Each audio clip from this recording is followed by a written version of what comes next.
வணக்கம் நண்பர்களே, உங்களை நான் இன்னைக்கு ஒரு வித்தியாசமான கோவிலுக்கு கூட்டிட்டு வந்திருக்கிறேன். அப்படி என்ன இந்த கோவில்ல வித்தியாசங்கள்?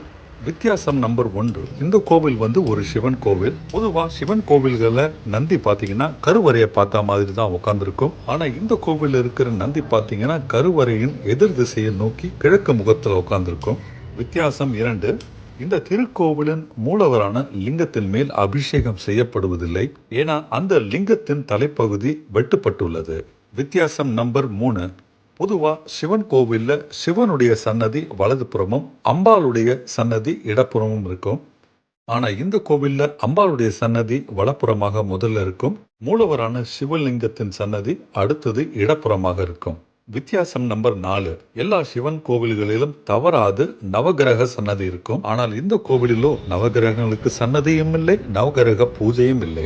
வித்தியாசம் நம்பர் அஞ்சு, பொதுவா சிவன் கோவில்ல சன்னதிக்கு பக்கத்துல எந்த தூண்களும் இருப்பதில்லை. ஆனா இரண்டு கம்பீரமான 1500 ஆண்டு பழமையான தூண்கள் இங்க இருக்குது. இப்படி பல வித்தியாசங்கள் இந்த திருக்கோவில்ல இருக்குது. இந்த கோவில் மற்ற சிவத்தலங்களோட வேறுபாடாக இருக்குது.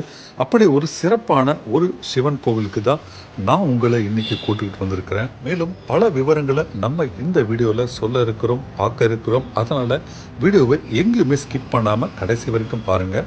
நான் உங்கள் கோட்டீஸ்வரன், இது உங்கள் டிராவல் லைஃப் சேனல். வாங்க வீடியோக்குள்ள போகலாம். நண்பர்களே, நான் தமிழ்நாட்டின் வடபகுதியான வட திருமுல்லை வாயில் அப்படின்ற ஒரு இடத்துக்கு வந்திருக்கிறேன். தமிழ்நாட்டில் 2 திருமுல்லை வாயில் கோயில்கள் இருக்குது. இந்த கோவில் இருக்கிற ஊர் பேர் பார்த்தீங்கன்னா திருமுல்லை வாயில். இது சென்னையின் அவுட்டரான அம்பத்தூர் ஆவடிக்கு இடையே உள்ள ஊராகும். வட திருமுல்லை வாயில் இருக்கும்போது தென் திருமுல்லை வாயிலும் இருக்கணுமே. அப்படி ஒரு கோவிலும் ஊரும் சீர்காழி அருகே இருக்குது. அந்த ஊரின் பெயர், அந்த கோவிலின் பெயர் திருமுல்லை வாசல். நம்ம இன்னைக்கு வந்திருக்கிற இந்த வட திருமுல்லை வாயில் கோவில்ல இருக்கும் மூலவருடைய பேர் பார்த்தீங்கன்னா மாசிலா மணீஸ்வரர். அவருக்கு துணையாக இங்கே விட்டிருக்கும் அம்பாள் பெயர் பார்த்தீங்கன்னா கொடியிடை அம்மன். இந்த கோவில் மிக மிக பழமையான கோயில் என்று நான் ஆரம்பத்திலே சொல்லியிருந்தேன். பல ஆயிரம் ஆண்டுகளுக்கு முன்பாக தமிழ்நாட்டின் வடக்கு பகுதியை தொண்டைமான் என்னும் அரசர் ஆண்டு வந்தார். காஞ்சிபுரத்தை மையமாக கொண்டு அவர் ஆண்டபோது அவருக்கு வடக்கு பகுதியான புழல் என்னும் இடத்திலிருந்து நிறையவே பிரச்சனைகள் வந்தது.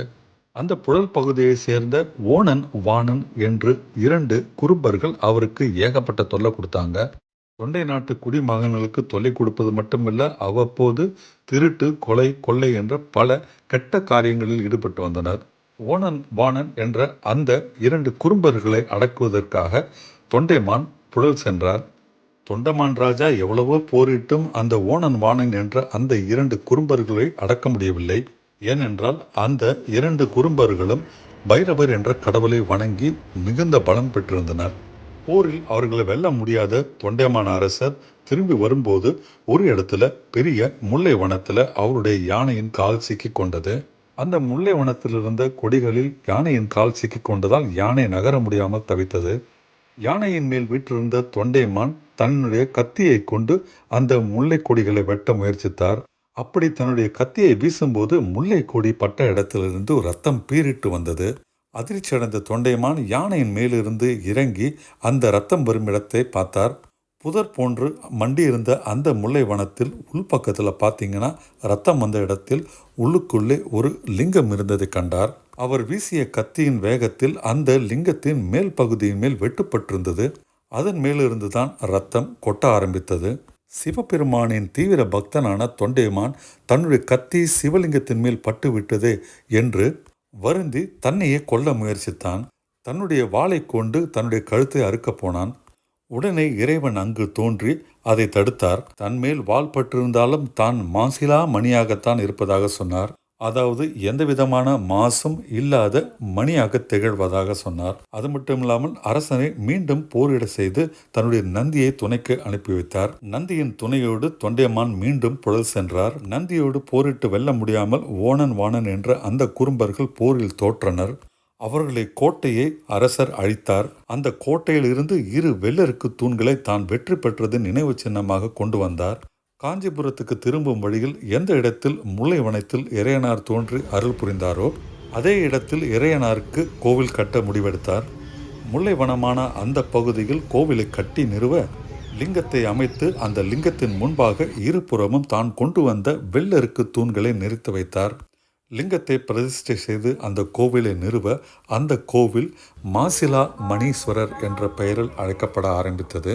அந்த கோவில் இருக்கும் பகுதி திருமுல்லை வாயில் என்று அழைக்கப்படுகிறது. இதற்கு சான்றாக 2 வெள்ளருக்கு தூண்கள் இன்றும் கருவறைக்கு முன்னால் இருப்பதை நீங்கள் காணலாம். நான் இந்த கோவிலுக்கு சென்ற நேரம் எந்த விதமான கூட்டமும் இல்லாமல் இருந்தது. கருவறையில் வீற்றிருக்கும் பகவானை நினைத்து வணங்கின பின்னால அங்கிருந்த குருக்களை நான் வெள்ளருக்கு தூணை காண்பிக்க சொன்னேன். நண்பர்களே, 1500 ஆண்டுகள் கழித்தும் அந்த வெள்ளருக்கு தூண்கள் அப்படி ஒரு கம்பீரமாக நிற்குது. இன்னமும் எத்தனையோ கோடி ஆண்டுகள் ஆனாலும் அந்த தூண்கள் அப்படியே தான் இருக்கும். ஏன்னா அந்த அளவுக்கு ஸ்ட்ராங்காக அந்த தூண்கள் இருக்குது. நீங்கள் இந்த கோவிலில் வந்து சுவாமியை வழிபடும் போது தவறாமல் அந்த தூண்கள் இருப்பதை கேட்டறிந்து அந்த தூண்களை தொட்டு வணங்கிட்டு வாங்க. இந்த கோவிலில் இருக்கும் லிங்கம் வந்து பார்த்தீங்கன்னா தீண்டா திருமேனின்னு சொல்லப்படுது. தேவார பாடல் பெற்ற தலங்களில் இந்த கோவிலும் ஒன்று. இந்த கோவிலை பற்றி பதிகங்களை எழுதியவர் சுந்தரமூர்த்தி நாயனார். இந்த கோவிலில் இருக்கும் ராஜகோபுரமானது 5 அடுக்கு கொண்டது. இந்த கோவிலில் வீற்றிருக்கும் அம்பாள் பெயர் பார்த்தீங்கன்னா கொடியிடை அம்மன். மூலவரான சிவலிங்கத்தின் மேல் வெட்டுக்காயம் இப்போதும் உள்ளது. அந்த வெட்டுக்காயத்தின் மீது சந்தன காப்பு செய்யப்பட்டுள்ளது. வருடத்துக்கு ஒரு முறை சித்திரை மாதத்தில் தான் அந்த சந்தன காப்பானது மாற்றப்படும். வெட்டுப்பட்ட திருமேனி என்பதால் இந்த லிங்கத்தின் மேல் எந்த விதமான அபிஷேகமும் செய்யப்படுவதில்லை. லிங்கத்தின் அடிப்பகுதியான ஆவுடையாருக்கு மட்டும்தான் அபிஷேகம் செய்யப்படுகிறது. சிவபெருமானின் சன்னதிக்கு பக்கத்தில் தனியாய் ஒரு கட்டடத்தில் முருகன் வள்ளி தெய்வானையோடு காட்சியளிக்கிறார். அதற்கு அருகிலேயே சோழபுரீஸ்வரருக்கு ஒரு தனி சன்னதி இருக்குது. அதற்கும் பக்கத்தில் குச்சலபுரீஸ்வரருக்கும் தனி சன்னதி இருக்குது. அது மட்டும் இல்லைங்க, இங்கே சூரியனாருக்கும் தனியாக ஒரு சன்னதி இருக்குது. அதை போல் பைரவருக்கும் ஒரு சன்னதி இருக்குது. இந்த கோவிலின் விமான அமைப்பு பார்த்தீங்கன்னா ஒரு யானையின் பின்பகுதி போல் கஜ பிருஷ்ட அமைப்பில் அமைக்கப்பட்டிருக்கு. யானை தூங்குவது போல இந்த இடம் காணப்படுவதால் இதை தூங்கானை மாடம் என்றும் அழைக்கின்றனர். இந்த கோவிலுக்கு அருணகிரிநாதர் வந்து முருகனை பற்றி பாமாலையும் பாடியுள்ளார். இந்த கோவில் கோபுரத்தில் நீங்கள் ராமலிங்க அடிகளாருக்கு ஒரு சின்ன சிலை இருக்கிறத பார்க்கலாம். ராமலிங்க அடிகளாரும் இங்கு வந்து முருகனையும் சிவனையும் வணங்கியதாக சொல்லப்படுது. இங்கே இருக்கும் பல சன்னதிகளில் விசேஷம் என்னென்னா எந்த விதமான கோபுர அமைப்பும் இல்லாமல் ஒரு ஸ்கொயரான சதுரமான அமைப்பில் கோவில்கள் உள்ளன. இந்த கோவிலில் இதுவரை 23 கல்வெட்டுகள் கண்டுபிடிக்கப்பட்டுள்ளது. ராஜராஜ சோழரின் தாயும் சுந்தர சோழரின் மனைவியுமான செம்பியம் மகாதேவி இங்கே வந்து சிவபெருமானின் அருளை பெற்றதாக சொல்லப்படுது. இங்கே இருக்கும் ஒவ்வொரு கல்வெட்டிலும் அவ்வளவு இன்ஃபர்மேஷன் டீட்டெயிலாக கொடுத்துருக்குறாங்க. குலோத்துங்க சோழன், பார்த்திவேந்திரன், ஜடாவர்ம சுந்தர பாண்டியன், ராயர் வரத தேவநாராயண்ட்டு பலவிதமான மன்னர்கள் பல்வேறு காலகட்டங்களில் இந்த கோவிலுக்கு வந்து திருப்பணிகளை நிறையவே செஞ்சுருக்கிறாங்க. கோவிலுக்காக நிறைய நன்கொடைகளும் இடத்தையும் தான தர்மமாக செஞ்சுருக்கிறாங்க. இந்த கோவிலோட சிறப்பு பார்த்திங்கன்னா இங்கு வீட்டில் இருக்கும் நந்தி சிவபெருமானின் ஆணைக்கு இணங்க நந்தி தொண்டமான் அரசனோடு புழல் சென்று போரிட்டதனால் கிழக்கு நோக்கி இந்த இடத்துல நந்தி உட்கார்ந்துருக்குது. பொதுவாக மற்ற சிவன் கோவிலில் கருவறையை நோக்கி லிங்கத்தை நோக்கி உட்கார நந்தி இந்த பக்கம் அதற்கு நேர் எதிராக கிழக்கு நோக்கி உட்கார்ந்துருக்குது. முல்லை கொடி தாங்க இந்த கோவிலின் தலைவிருட்சம். இந்த கோவிலே திருமுல்லை வாயில் என்று அழைக்கப்படும் போது அந்த இடத்துல தலைவிருட்சம் முல்லை இருப்பது தானே சரியாகும். இந்த கோவிலின் கொடிமரத்தை இதுவரைக்கும் நான் வேறெங்கும் பார்க்காத அளவுக்கு மிக உயரமான ஒரு கொடிமரமாக அமைச்சிருக்கிறாங்க. அந்த கொடிமரத்தின் கீழ்ப்பகுதி அந்த பிளாட்ஃபார்ம் பார்த்திங்கன்னா அவ்வளவு பெருசாக இருக்குங்க. நீங்கள் நேரில் பார்த்தீங்கன்னா தான் நான் சொல்கிறது உங்களுக்கு புரியும். கொடிமரத்தின் அடிப்பகுதி முதல் மேல் பகுதி வரை தகடுகள் மறைக்க கம்பீரமாக மிக உயரமாக அந்த கொடிமரம் நிற்கிறது. இந்த கோவில் இருக்கிற சுத்தத்தை பற்றி நான் உங்களுக்கு சொல்லி ஆகணுங்க.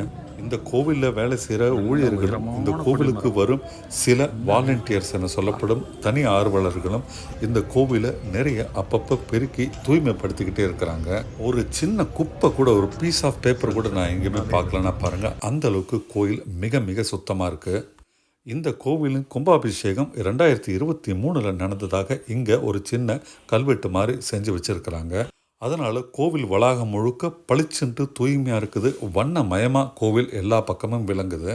இந்த கோவிலுக்கென்று தனியாக ஒரு குளமும் இருக்குது. குளம் பார்த்திங்கன்னா நல்ல பெருசாக அழகாக இருக்குது, ஆனால் நீட்டாக இல்லை. குளத்துக்குள்ளே ஒரு அழகான மண்டபம் இருக்குது. நிறைய குப்பைகளும் பிளாஸ்டிக் பாட்டில்களும் அந்த குளத்தில் மக்கள் வீசி எறிஞ்சிருக்கிறாங்க. கோவிலின் மகத்துவத்தை தெரியாமல், கோவிலை பற்றிய வரலாறு தெரியாமல் மக்கள் இந்த மாதிரி செய்கிறது மனசுக்கு ரொம்ப சங்கடமாக இருக்குது. நம்முடைய தமிழ்நாடு அரசாங்கம் உடனே விரைந்து அந்த கோவில் தூய்மைப்படுத்தி மேலும் உள்ளே குப்பை போடாத மாதிரி ஏதாவது ஏற்பாடு பண்ணணும். ஏற்கனவே இந்த கோவிலுக்கு சொந்தமான பல நீர்நிலைகள்லாம் மாயமாகிவிட்டது. இந்த கோவிலுக்கு நல்ல பார்க்கிங் ஃபெசிலிட்டி இருக்குங்க. நிறைய கார்களை நிற்க வைக்கலாம். கோவிலுக்கு எதிரே 16 தூண் கொண்ட ஒரு மண்டபம் இருக்கு. ஸ்ரீதேவி பூதேவி சமேத சொர்ண வெங்கடேச பெருமாள் அங்கே இருக்கிறார். ஆனால் மாலை 6 மணி ஆயும் அங்கே நட திறக்காதனால எங்களால் பெருமாளை தரிசிக்க முடியல. ஆனாலும் வெளியிலேருந்து கடவுளை மனசில் நினச்சி கும்பிட்டுட்டு நாங்கள் அங்கிருந்து புறப்பட்டோம். திருமுல்லை வாயிலுக்கு தனியாக ஒரு ரயில்வே ஸ்டேஷனே இருக்குது. நீங்கள் சென்னை சென்ட்ரல்லேருந்து ட்ரெயின்லேயே வந்துடலாம். கோயம்பேடுலேருந்தும் ஆவடி செல்லும் எல்லா பேருந்துகளும் இங்கே நிற்கும்.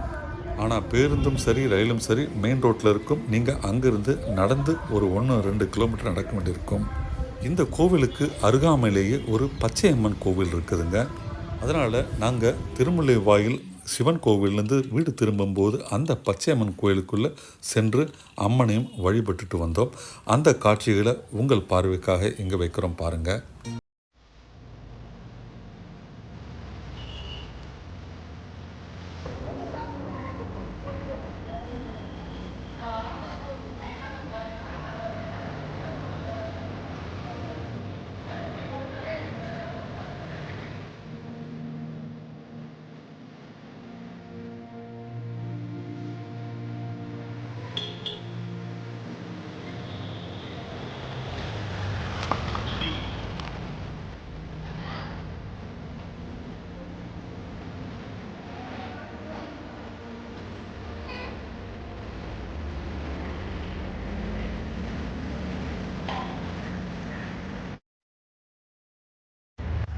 நண்பர்களே, இந்த வீடியோ உங்களுக்கு பிடிச்சிருக்கும்னு நினைக்கிறேன். நிறைய விவரங்கள்லாம் உங்களுக்கு நான் இந்த வீடியோ வழியாக புதுசாக தெரியப்படுத்தியிருக்கிறேன்னு நினைக்கிறேன். வீடியோ பார்த்துட்டு மறக்காமல் லைக் பட்டன் ப்ரெஸ் பண்ணுங்கள்.